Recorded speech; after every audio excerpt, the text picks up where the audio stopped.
Hello there. I'm joined today by Anurag Bardwaj. Anurag, could you tell me a little bit about yourself, a little bit about your role at IDS? Sure. Hi, I am Anurag, and I am leading our Salesforce Consulting practice in IDS Logic. And I have spent a decade helping business implement, optimize, and scale Salesforce solutions across different clouds. It includes Sales Cloud, Service Cloud, Experience Cloud, and custom platform solutions. So, and one more thing I would like to add, my focus isn't just on delivering technical solutions. It's about understanding how a business process and how Salesforce is actually helping out people to work smarter and avoiding repetitive solutions to automate them and make better decisions. Does that make sense? So what kind of Salesforce clients do you tend to usually work with, Anurag? I work with different kind of clients. Like it not depends on the sizes. We have worked with startups as well. We have worked with mid-sized companies as well. Some client needs a brand new implementation while others already have a Salesforce, but they need some kind of improving performances, or you can say simplifying processes, or you can say integrating their systems with third-party applications and so on. Anurag, what does Salesforce Consulting actually mean in the real world? Okay, nice question. Thank you. So many people think Salesforce consulting is simply building new features or writing code, but it's much broader than that. A good consulting start with understanding your business goals. We spend a lot of time learning how your team is working, where the bottlenecks are, and what success looks like. So from there, we design solutions that improve efficiency rather than simply adding more functionality. Sometimes the best solution isn't more about the improving, or you can say adding the automations. It's about simplifying what you are already having inside Salesforce. Very interesting. Very interesting. I know one of the things we offer here at IDS is, well, we offer managed Salesforce managed support. What does Salesforce managed support actually include? Excuse my ignorance. Sure. So Salesforce managed support is actually a broader term inside Salesforce only. It's like having your own Salesforce team inside, without the cost of hiring multiple full-time specialists of Salesforce. So generally, it include different kind of, services like continuous administration, development, architecture, and advisory services. So if I'm going to be more specific about the Salesforce thing, it includes user management, new feature development, flow enhancements, Apex development, Lightning Web Components, integrations, and so on. So, rather than waiting until something breaking up, we are continuously improving the platform so it will involve with the business. Anurag, you mentioned you've been doing this for 10 years. You must have come across a lot of clients. What type of requests do clients usually ask for?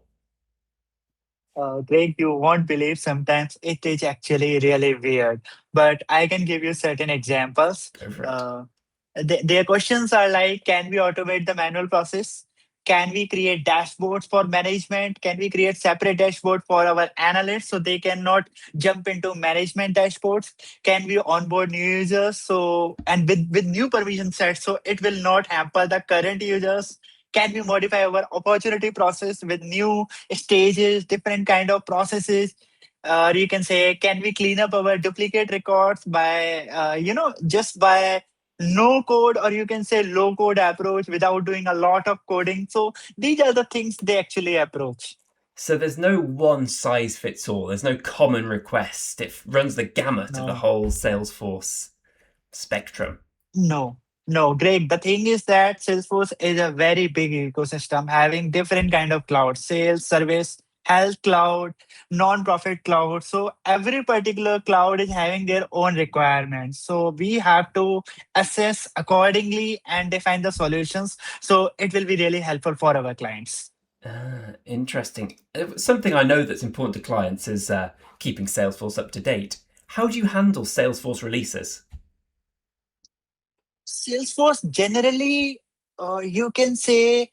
release three major updates every year. Okay, so in each particular release, they introduce new features, what they are deprecating, what they are launching, what they are upgrading. Okay, so before every release, we review release notes. They will launch on their websites and test critical business processes in our sandbox environments. I can take an example. For example, recently they have deprecated process builders and workflows because they were emphasizing on the flows. So I have to review all the business processes that are running on process builders and workflows to be migrated completely on the new flow things inside Salesforce. So that proactive approach helps clients to stay with current technology without disrupting their day-to-day operations. So there's no rest for you then, Anurag. There's no sitting around. You must say that. As is so often the case in the world, the bottom line is money. How do you help clients reduce the costs of Salesforce? Okay. So cost savings aren't always about, reducing licenses inside Salesforce. There are other ways as well. We can save a lot of money inside, business requirements. Okay. So sometimes it's just eliminating inefficient manual work. We are providing a very great automation. Sometimes it's just consolidating multiple automations inside a single streamlined process, and you are better aware about agentic AI. So there is a term that I want to coin right now. Agentic AI is something that is actually evolving a lot, and it is actually saving a lot of money for the Salesforce business partners. So it is actually improving different kind of automations, different kind of reportings, and ensuring that every particular client should receive the maximum value from their Salesforce investment. Okay, it's interesting you say value there. So how we'll get onto agentic AI, of course, but how do you measure value? How do you measure success in the Salesforce environment? We measure success based on the business outcomes that we are working for, not the number of features we have delivered. So, for example, we can ask that like, are users adopting Salesforce? Are manual processes are being automated?